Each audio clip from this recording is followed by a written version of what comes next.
What's going on, everybody? It's Tom. And it's Jamie. Welcome to the Chronicles of Podcast. The Chronicles of 2000 Trees 2024. My name is Theo. My name is Ethan. We're from a band called King Nun, and we just played a show at 2000 Trees Festival.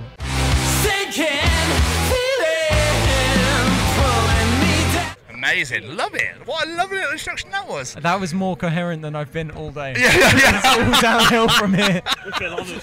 Yeah. Absolute pleasure to have you both on, so thank you so much for joining us. Massively appreciate it. How's your personal Fridays treating you? Personal Fridays. It's private. Yeah. Why are you asking me that? Yeah. I mean, chilling, relaxing, playing a game. Like the show was really good. I think it was really enjoyable for us, and a bunch of people who have seen it told us that they enjoyed it as well. So it seems like good times all around, and that's what it's about, really. It's going well. Absolutely. What time were you on? 12:30, I believe. Okay, so it's not too early. It was I think because we got here about like 10 o'clock, and then we waited around for a bit, and then then we came on at 12:30. Yeah. Yeah, man. That's what it's all about. So that went well, and now we're good. We're happy. No, fantastic. I mean, when you look at times like that, though, do you think second day in or third day in, technically, people might be hungover, hanging out their arse, that sort of thing? Like, I'm not going to show that. But I think with Trees, no matter how fucked or how like hungover someone is, they still turn up. That's great. Which I think's amazing. I think out of probably all festivals I've been to, I think there's like a really, really wholesome community here. I think I haven't seen anyone acting like a dickhead. It's like everyone just seems super happy, and I think it's a really great festival for rock music. So yeah. I completely agree. The vibe is really cool. It's really chill. It seems like the kind of environment where it would be easy to deal with a hangover. There's a bunch of UK festivals where you get the feeling that you would wake up and just kind of drag yourself through the detritus. But that's why we love them.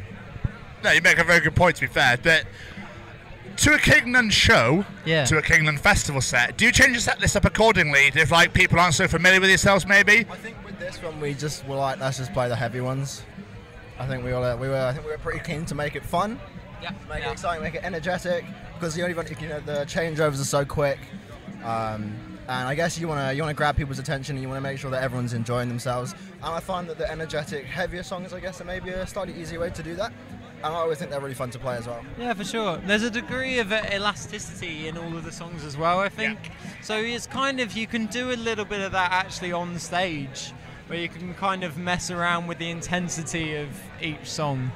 So it's like, so you can kind of make it unique in its own way on the go, as it were. And it was definitely, and we played, it was a crowd that clearly wanted to hear heavy music, so it was picked right from the get-go, and then we just played them fucking heavy, dude. That was honestly, I think, one of my favourite shows that we've done. I really loved that show. It was really fucking cool.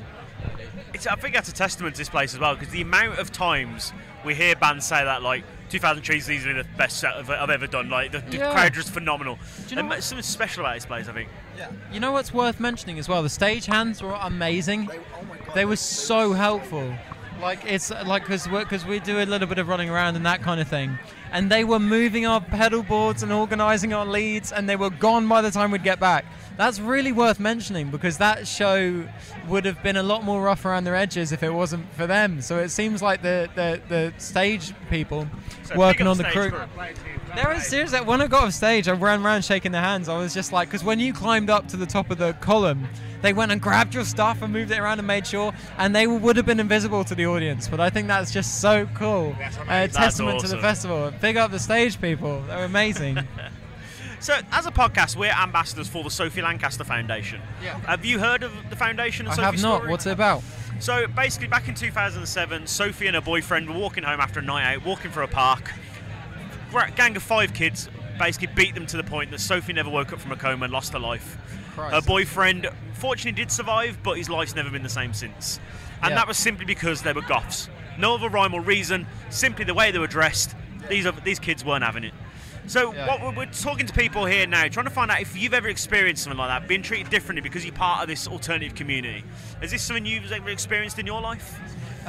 You've got quite good stories about that. Not me. I'll take it. I had a funny, well, not funny experience, an interesting experience I used to, when I was a lot younger, I used to dress in very sort of outlandish, colourful clothes. And I remember I got a McDonald's thrown at me from a van. And I got called a bunch of like really horrible slurs. But it was kind of funny because they threw an uneaten McDonald's at me and it hit me and landed on the floor and they were at a red light.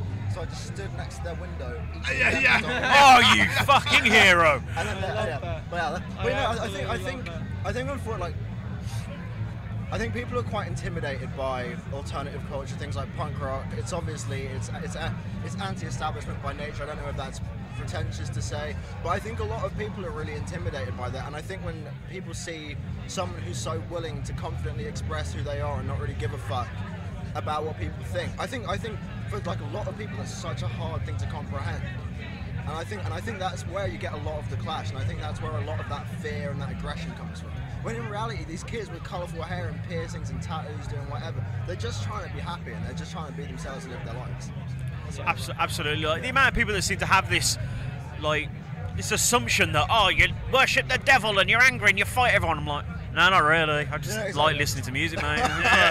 I'm too lazy. I like lying in bed and playing loud music. And But well, self-expression is the most beautiful thing we have, if you ask me. It's the closest thing you could possibly have to God if you are an atheist, I would say. Absolutely. Make the world around you a bit more colourful, express yourself, put what's happening inside, outside. What's more beautiful than that, really? I like that. You know what I mean? It's beautiful. Get that on a t-shirt. I like that. Self-expression is the closest thing to God. It probably is. And if you think about it, there's a case to be made that that's what God was in the first place, if you think about it. I like that kind of stuff. Don't get me started. We'll move on.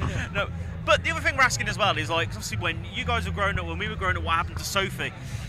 Now we're in 2024. Do you think the world's got easier for people in the alternative community, or still a lot of work to do? I think there's a lot of work to do, but I would say that the alternative community has just gotten stronger and stronger, and I think there's so many more niches within that where everyone is looking out for each other. And I think we're at a time in the world where I think it's slowly getting there, where people can just be who they want to be. But there's always going to be people trying to shut that shit down. But I guess that conflict then also spurs art and creates art, and it inspires people to try and have a voice. So I guess that conflict in one sense is also important because it gives people reason to want to be themselves. Absolutely. It's true. Be unafraid and don't be a twat. It's done it. So, taking it back to you guys, your album came out in September last year now. Yeah. Is there new music on the way? We're still riding the high of that record. Yeah, I mean, we're working on it. We are definitely working on it. That's about all I can say there. I don't want to bore you with concepts that aren't finished yet, but yeah, it's rock opera.